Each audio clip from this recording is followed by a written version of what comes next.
I was going to do a bit of a video blog from this little chair here, but every time I sit in it, I feel compelled to review movies about talking vaginas. Hi, everybody.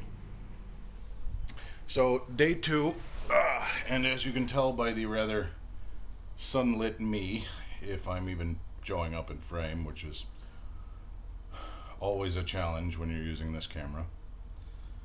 We have changed rooms in the hotel, so I have my own room now, so I can do my video stuff without disturbing my mother while she's sleeping, which is a happy thing. And my mother cannot disturb me by being my mother. I just noticed I am doing my video blog from the chair. I do feel compelled to talk about movies with talking vaginas. Anyway, still no power in the hotel, which means no shower, no phone, no charging my stuff, which hopefully it will be fixed by tonight. Kind of everything around us has power. There we go. We did get a very short flight in this morning, and I got footage of that pretty much from start to finish. Also some hat stuff, so hopefully I'll be able to edit that in and you guys will be able to see it. But hey, here I am. I'm also down a camera, which I'm hoping, beyond hope, that it is in the car. Or the only other thing that I shot with it was a day one vlog and some simple photos. But I am really hoping it's in the car, because it's not in my bag, it's not in the old hotel room. And for those of you wondering, it was my very nice Nikon Coolpix 900 thing. It's a wonderful little camera. I hope I'm able to find it. But yeah, the flight this morning, as you'll probably see from the footage, was done from one end of the field to the other end of a field. And actually, we didn't even quite make it to the other end of the field. We made it to the end of the tie-down rope. But it was, once you got above the trees and hit about 125 feet up, we went from practically no wind to wind at 16 knots. And although you can fly in wind that fast, landing in wind that fast is another story altogether. Can be done, has been done in the past, is not easy to do, is not usually clean, and generally when we fly, we like to fly in things about 10 knots and under. So yeah, otherwise it would have been get the balloon up above the tree line and then just take off. And may have even made it to Grand Rapids in 45-50 minutes. Because as you got higher, the winds got even worse. So there we are. That's the end of this one. I think I'm going to do a quick video on the actual competition of ballooning, which means I'm going to have to improvise some models, and we'll do it that way. So let's talk about hot air balloons and how to compete in them. And you can see that I'm using a nice little folder there to represent the ground and the world, and the desk here will represent the sea. So we have sea level and we have where we are. The very basic way to do it is that one morning, early in the morning, everybody pays attention to the weather reports, including the people putting together the competition. And they say they go out to an intersection, which we're going to use the 3 of spades, and we'll say that this center spade right here is our target. But they lay out a target early in the morning. And this is the very basic version. Now, they know where the target is. and we all get together in a big meeting, and they tell us where the target is, and they say, you have to launch your balloon 5 miles or 3 miles or 2 miles, 1 mile, whatever. We'll say 3 miles from the center of that target. And they draw a big circle on the map and they say, anywhere outside this line is fine. Well, then we all go out and we launch little pie balls, or pilot balloons is what pie ball is short for. And the pie ball is a little helium-filled carnival balloon, basically black, that we launch into the sky, and it goes up and it'll get pushed by the wind as it goes.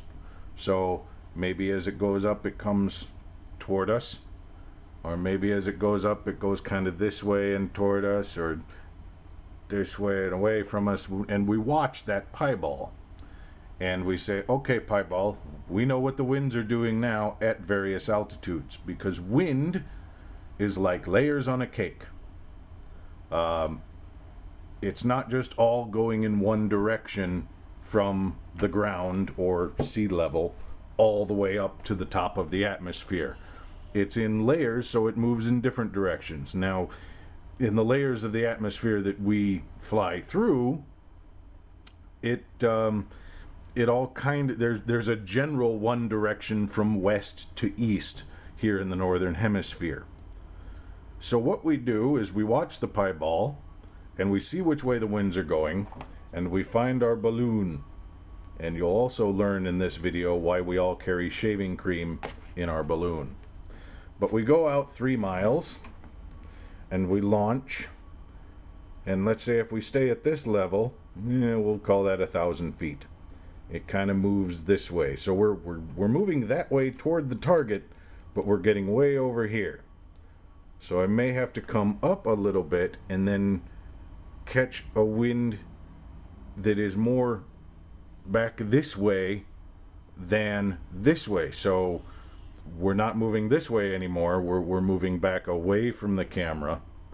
So I'd go up this high and catch my ride that's over here, and now this is way up in front, and then we go way up, and maybe we're still moving that way a little bit, but we come back over the center of the target. And a lot of people think, great, you land, and if you're the first one there, you win. No, no, no, no. All the balloons are moved by the wind, so they all move at the same speed, given at a given altitude. So if they're all at 1,000 feet, they're all moving the same direction and the same speed. So a race is pointless, absolutely pointless, because whoever launches first wins, and that's kind of stupid. There's no skill. However, if we're trying to pilot and they're all kind of, some are up here and some are down here and some are over here, and we're all trying to find that layer of wind that'll push us to the center of the target.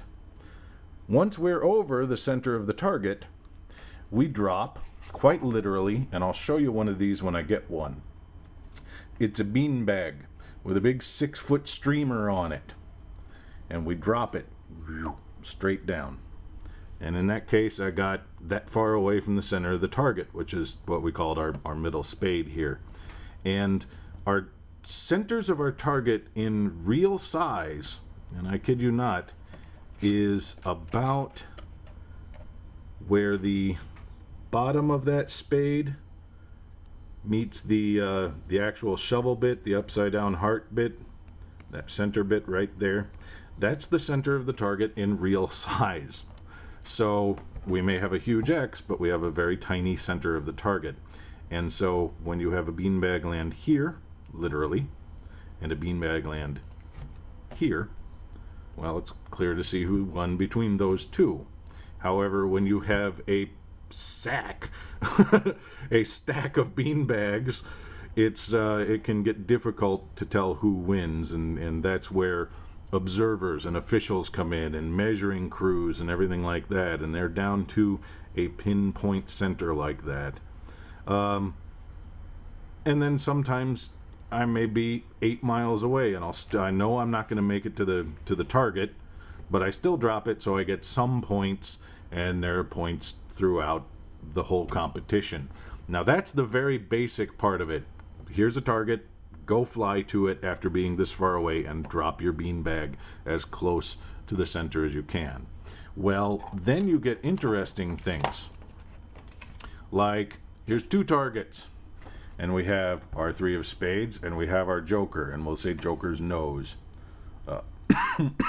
Those of you that know me know that I'm a Mass Effect fan. And they'll say that this target is open from 6 o'clock in the morning until 7 o'clock. And this one's open from 7 o'clock until 9 o'clock. Whatever.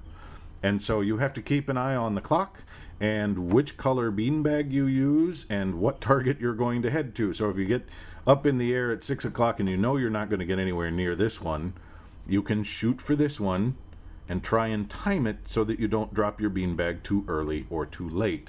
Or if you get to this one and you drop it and it's, 7:02, well, target's closed, too bad. So there's that one.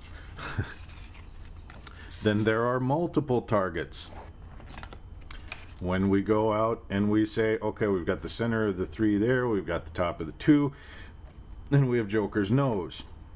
Here's 3 beanbags, good luck. And you fly along and you try and get as close as you can to the center of those, and they're open all the time. And that's just the ones that the judges declare. There are also pilot declared goals.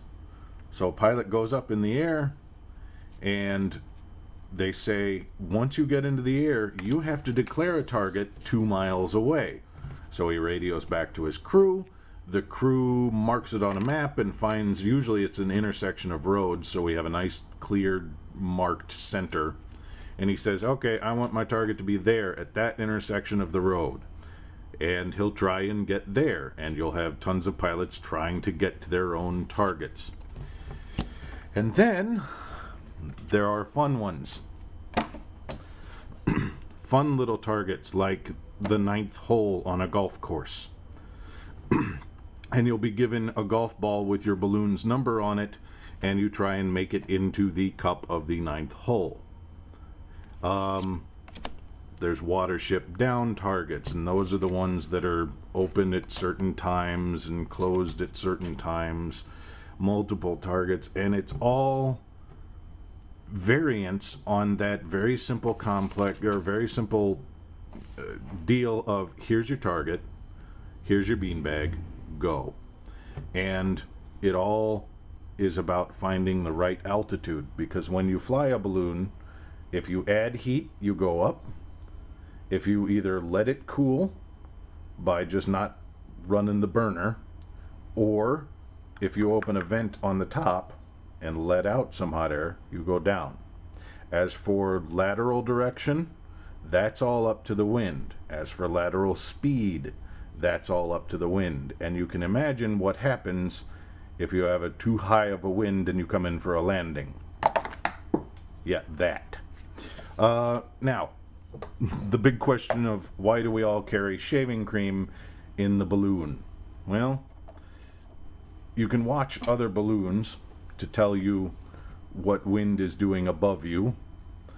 Sometimes you can watch down below you, and hopefully the balloon is low enough that it's not an issue. But if you want to know what the wind is doing directly below you and there's nobody around, drop a little shaving cream over the side.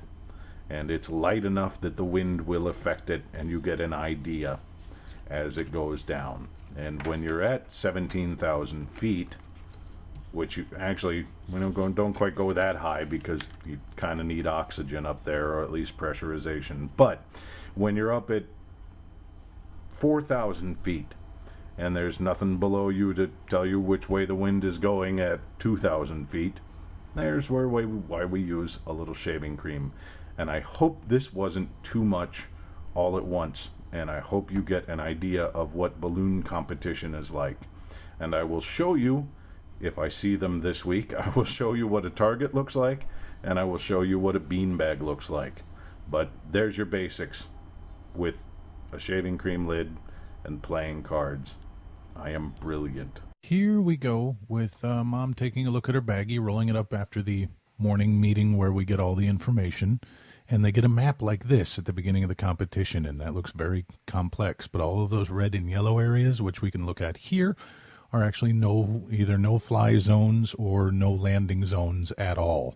So it's a very detailed map that here we see Mom and Craig studying in detail prior to the flight, planning everything. Then we find our favorite launching spot, which is usually pretty popular with a lot of balloonists. And once everybody's up in the air, you get absolutely beautiful views like this. And a lot of chasing is also, done with just looking up in the sky, trying to find your pilot and trying to figure out where they land. And that's pretty much flying in a nutshell. And that's how our competition goes. My apologies on this taking so long to get out, and thank you all very, very much for joining me. And I will see you hopefully sooner in the next video.